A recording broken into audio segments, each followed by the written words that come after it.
Le début du ministère de Jésus en Galilée. Après l'emprisonnement de Jean-Baptiste, Jésus commence son ministère en Galilée. Jean a été mis en prison quand Jésus apprend cela. Il part pour la Galilée. Il s'installe à Capernaum et commence à prêcher la venue du royaume des cieux et l'appel à la repentance. À partir de ce moment, Jésus se met à annoncer « Changez votre vie ». Oui, le royaume des cieux est tout près de vous. L'appel des premiers disciples, Pierre, André, Jacques et Jean. Jésus marche au bord du lac de Galilée. Il voit deux frères Simon qu'on appelle Pierre et André. Son frère, ce sont des pêcheurs et ils sont en train de jeter un filet dans le lac. Jésus leur dit « Venez avec moi et je ferai de vous des pêcheurs d'hommes ». Aussitôt, ils laissent leur filet et ils suivent Jésus. Jésus enseigne dans les synagogues, guérit les malades et chasse les démons. Jésus va dans toute la Galilée. Il enseigne dans les maisons de prière juives. Il annonce la bonne nouvelle du royaume. Il guérit les gens de toutes leurs maladies et de toutes leurs douleurs. Le sermon sur la montagne. Ce passage, un pilier de l'évangile de Matthieu, est introduit par l'ascension de Jésus sur une montagne, symbolisant une révélation divine. Jésus voit les foules qui sont venues, il monte sur la montagne, il s'assoit et ses disciples viennent auprès de lui. Les béatitudes, un texte central définissant un ensemble d'attitudes spirituelles menant au bonheur. Ils sont heureux ceux qui ont un cœur de pauvre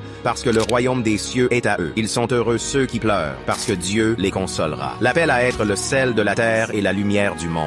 Vous êtes le sel de toute la terre. Mais quand le sel perd son goût, comment lui rendre son bon goût? Vous êtes la lumière du monde. Quand une ville est construite sur une montagne, elle ne peut pas être cachée. L'accomplissement de la loi et des prophètes. Ne pensez pas que je suis venu pour supprimer la loi de Moïse ou l'enseignement des prophètes. Je ne suis pas venu pour les supprimer, mais pour leur donner tout leur sens. La critique des pratiques religieuses des pharisiens, notamment sur l'interprétation de la loi, l'importance de la sincérité du cœur et l'amour du prochain. Obéissez à la loi mieux que les maîtres de la loi et que les pharisiens, sinon, vous n'entrerez pas dans le royaume des cieux.